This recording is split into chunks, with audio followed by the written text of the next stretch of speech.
Hey ladies, let's talk about one of the most incredible things about being a woman, our bodies. We have this amazing ability to create life, and it all starts with understanding our menstrual cycle and ovulation. Now you might be thinking, Tony, I'm not even planning on getting pregnant anytime soon. Why should I care? Well, here's the thing. Knowing your cycle isn't just about getting pregnant or avoiding it. It's about understanding your body's natural rhythms and how they affect everything from your mood to your energy levels. It's about taking charge of your health and well-being. So whether you're a seasoned cycle tracker or this is all new to you, let's dive in and unlock the secrets of your incredible body.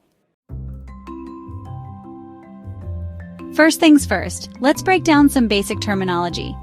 Think of your menstrual cycle like a monthly calendar. The first day of your period, that's day one of your cycle. It's like New Year's Day for your uterus. Your menstrual cycle is the whole shebang, from day one of your period to the day before your next period starts. It's like a journey your body takes each month to prepare for a possible pregnancy. Now within this cycle, we have something called the menstrual period, which is when you actually bleed. This usually lasts around 3 to 7 days, but it can vary from woman to woman. Think of it as your body's way of hitting the reset button, shedding the uterine lining that built up in case of a fertilized egg. We often hear about the average 28-day cycle, but here's a little secret. Every woman's cycle is unique.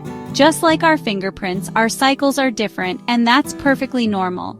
Some women have shorter cycles around 21 days, while others have longer cycles up to 35 days. Your cycle can even change from month to month due to stress, diet, travel, or other factors.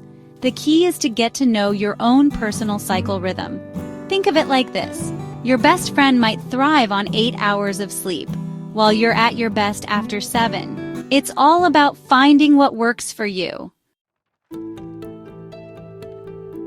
Now let's talk about ovulation, the star of the show. This fascinating process is a key part of the menstrual cycle and essential for reproduction.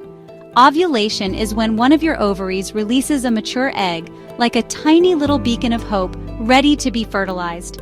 This egg travels down the fallopian tube, where it awaits the possibility of meeting a sperm. This typically happens around the midpoint of your cycle, but remember, everyone's different. For some, it might be a bit earlier or later. Here's a simple way to estimate your ovulation day. It's all about understanding your cycle. 1. Count the number of days in your average cycle, from the first day of one period to the first day of the next. This gives you the total length of your cycle. 2. Subtract 14 days from the total length of your cycle. This subtraction helps pinpoint the ovulation day. 3. The resulting number is roughly the day you ovulate after the first day of your period. This method is a general guideline.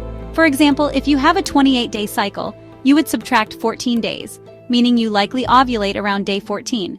This is a common cycle length, but remember, this is just an estimate. Individual cycles can vary greatly, and many factors can influence ovulation timing. To pinpoint your exact ovulation day, we need to talk about something called the fertile window. This is the time when you're most likely to conceive. Section 5. The fertile window, your time to shine. The fertile window is the time during your cycle when you're most likely to get pregnant. It's like a VIP party for sperm, and the guest of honor is your egg. Now here's the thing, sperm can live inside your body for up to 5 days, just hanging out, waiting for their chance to meet the egg. Your egg, on the other hand, is only viable for about 12 to 24 hours after ovulation. So to maximize your chances of conception, or avoid it, you need to know when your fertile window is. It typically starts about 5 days before ovulation and ends a day or so after. Section 6, boy or girl, the ovulation connection. Now let's talk about a topic that often sparks curiosity. Can you influence the sex of your baby based on ovulation timing? This question has intrigued many couples who are planning to start a family.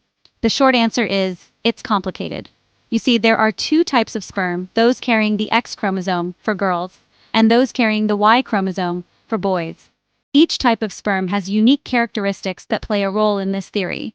The theory goes that Y sperm are faster swimmers, but don't live as long, while X sperm are slower but hardier. This difference in speed and longevity is what forms the basis of the ovulation connection theory. So, if you have intercourse closer to ovulation, the faster Y sperm might have a better chance of reaching the egg first, increasing the likelihood of having a boy. Timing is crucial in this scenario. If you have intercourse earlier in your fertile window, the X sperm might have an advantage, potentially leading to a girl. This is because the hardier X sperm can survive longer, waiting for the egg to be released. However, it's important to remember that this is just a theory, and there's no foolproof method for guaranteeing the sex of your baby. Many factors can influence the outcome, and nature often has its own plans.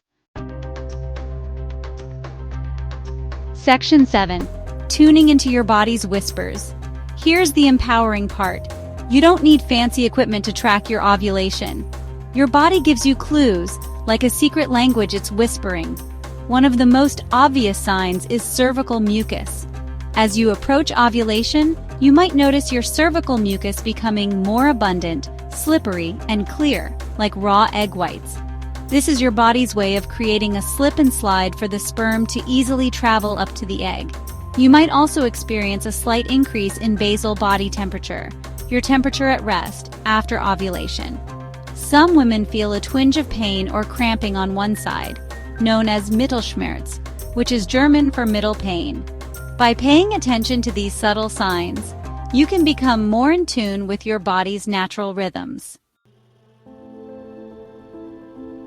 Section 8. Taking charge of your fertility journey. Understanding your menstrual cycle and ovulation is about so much more than just getting pregnant. Or not. It's a vital aspect of your overall health and well-being. It's about connecting with your body, honoring its natural rhythms, and taking charge of your health and well-being. This connection can bring a sense of peace and empowerment. Whether you're planning a family, avoiding pregnancy, or simply want to feel more empowered in your own skin, I encourage you to start tracking your cycle. This practice can provide valuable insights into your body's unique patterns. There are apps, charts, and even good old-fashioned pen and paper methods. Each method has its own benefits, so explore and find what resonates with you. Find what works for you. Remember, knowledge is power. The more you know, the more control you have over your reproductive health. The more you understand about your body, the more empowered you'll be to make informed decisions about your reproductive health. Consulting with healthcare professionals can also provide additional guidance. Now, I'd love to hear from you. Your experiences and questions are valuable to this community. What are your biggest questions or challenges when it comes to understanding your cycle? Your input can help others who might be facing similar issues. Share your thoughts and experiences in the comments below. Let's create a supportive and informative space for everyone. Let's support each other on this incredible journey of womanhood. Together, we can navigate the complexities of our reproductive health with confidence and solidarity.